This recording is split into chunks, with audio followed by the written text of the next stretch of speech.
Sa video ito, pag-uusapan natin ang The Three Worlds Theory, the final reset of One Piece.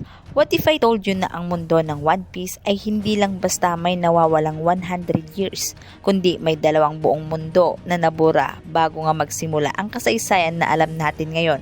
At kung totoo ang Three Worlds moral, hindi ito simpleng poetic storytelling, kundi literal na timeline ng destruction, greed, war at reset na paulit-ulit nga na nangyari sa mundong ito. Kaya ngayon sa Krong TV, babasagin natin ang pinakadelikadong theory na posibleng ang kasalukuyang timeline ay third world na at maaring ito na ang huling cycle bago nga tuluyang mabasag ang sistema. So alam nyo ba guys na posibleng ang mundo ng One Piece ay hindi lang basta may nawalang 100 years kundi may dalawang buong mundong nabura bago nga magsimula ang kasaysayan na alam natin ngayon. At kung pagbabasihan natin ang Three Worlds moral, hindi ito simpleng poetic storytelling kundi literal na timeline na na-distinguish bilang myth dahil nga malinaw na nakasaad doon ang first world, second world at third world. At kapag inisa-isa mo ang bawat linya, makikita mo ang pattern ng greed war at eventual reset na paulit-ulit ang nangyari sa mundong ito. Kaya simulan na natin.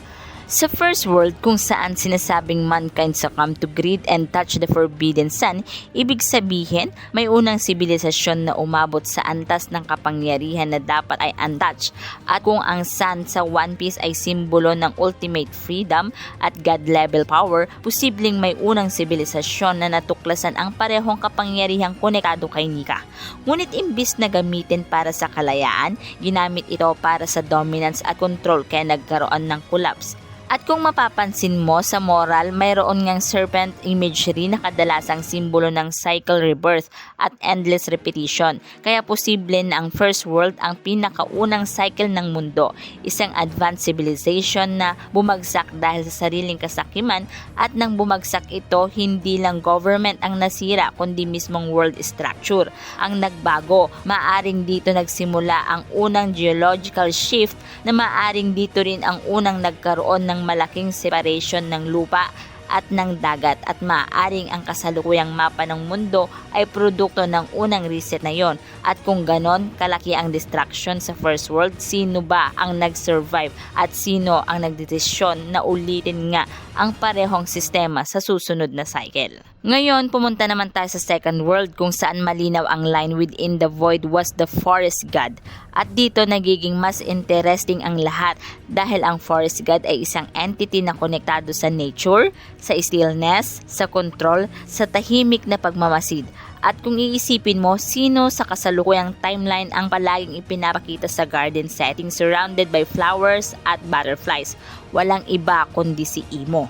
At kung siya ang forest god ng second world, ibig sabihin ang Void Century ay hindi simpleng digmaan kundi continuation ng unang collapse, kung saan may natitirang grupo mula sa first world na nagtatagna ng bagong sistema at posibleng ang Ancient Kingdom ang representasyon ng resistance laban nga sa forest god na ito.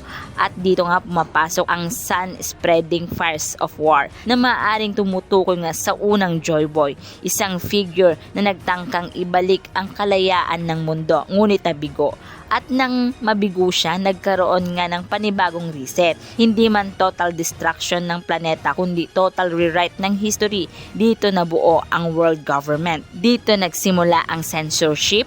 Dito na erase ang Void Century at dito rin posibleng naitayo ang Red Line bilang artificial barrier upang nga hatiin ang mundo at kontrolin ang galaw ng mga tao. Dahil kung hahatiin mo ang dagat at lupa, mas madali mong makokontrol ang trade ng communication at ang power balance. At kung totoo na ang second world ang panahon ng Void Century, ibig sabihin 2 beses nang nabigo ang kalayaan sa mundong ito at 2 beses nang nanalo ang sistema ng kontrol. Ngayon, narito naman tayo sa third world at dito nagiging pinakamahalaga ang lahat dahil nakasulat within the chaos there was emptiness. The promised day will dawn once more. The sun god dances and laugh at kung may isang bagay na malinaw sa description na ito, iyon ay ang literal na representasyon ng Gear 5 at ng kasalukuyang embodiment ng sun god na si Monkey D. Luffy. Ngunit may isang linya na mas dapat nating pagtuunan ng pansin unseen, guiding the world to its end. Hindi saving the world, hindi protecting the world, kundi guiding it to its end. At dito nga papasok ang pinakamalaking teorya na hindi si Luffy ang magsisave ng kasalukuyang world structure, kundi siya ang magtatapos nito. Hindi sa pamamagitan ng evil destruction kundi sa pamamagitan ng pagwasak sa artificial system na itinayo matapos nga ang Second World, gaya nga ng Red Line, ng Celestial Dragon Hierarchy, ng Empty Throne, at ng centralized control ng world government. Dahil kung babasagin ang Red Line, magigising ang literal na One Sea, mawawala ang physical barriers, magkakaroon ng all blue, at ang mundo ay babalik sa mas natural na estado. At kung ang serpent sa first world ay simbolo ng endless cycle, possible na ang third world ang unang pagkakataon na mababasag ang cycle na iyon, dahil ang Sun God ngayon ay hindi nagagalit, hindi naghihiganti, kundi tumatawa. At ang laughter na yon ang simbolo ng tunay na kalayaan, dahil ang freedom na may galit ay maaaring maging panibagong oppression. Ngunit ang freedom na may tawa ay hindi naghahangad ng trono. Kaya kung mabasag ang cycle sa third world, wala ng fourth world pa. Wala ng reset, wala ng erase century, at sa unang pagkakataon ang history ay magiging tuloy-tuloy at hindi na mauulit ang parehong pagkakamali. Isipin nyo guys, ang papel ng tatlong ancient weapon, Poseidon, Pluton at Uranus, kung ang bawat world cycle ay nagtatapos sa malaking destruction, possible na ang armas na ito ay ginagamit bilang reset mechanism. At kung ginamit ang mga ito sa first world at posibleng ginamit muli sa second world laban nga sa ancient kingdom, ibig sabihin ngayon sa third world, kompleto naman ito dahil buhay ang Poseidon, nasa Wano ang blueprint ng Pluton, at may unknown sky weapon na kayang mag-erase ng isla. Kaya ang tanong, hindi kung magkakaroon ng final war, kundi sino ang gagamit ng reset button at para saan. Dahil kung gagamitin ito ni Imo para mapanatili ang cycle, magkakaroon ng fourth world. Ngunit kung gagamitin ito ni Luffy, hindi para mag-reset, kundi para mag-free ng mundo. Doon tuluyang matatapos ang pattern.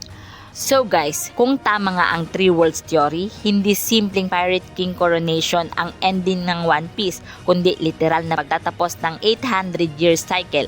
At sa oras na sumikat muli ang araw at tumawa ang Sun God sa gitna ng battlefield, hindi lang isang trono ang babagsak, kundi isang buong sistema ang mawawala. At sa unang pagkakataon sa kasaysayan ng mundo ay hindi na marereset. So kung umabot ka nga dito, ibig sabihin handa ka na sa mas malalim pang endgame analysis. Kaya comment mo sa baba, third world will break the cycle.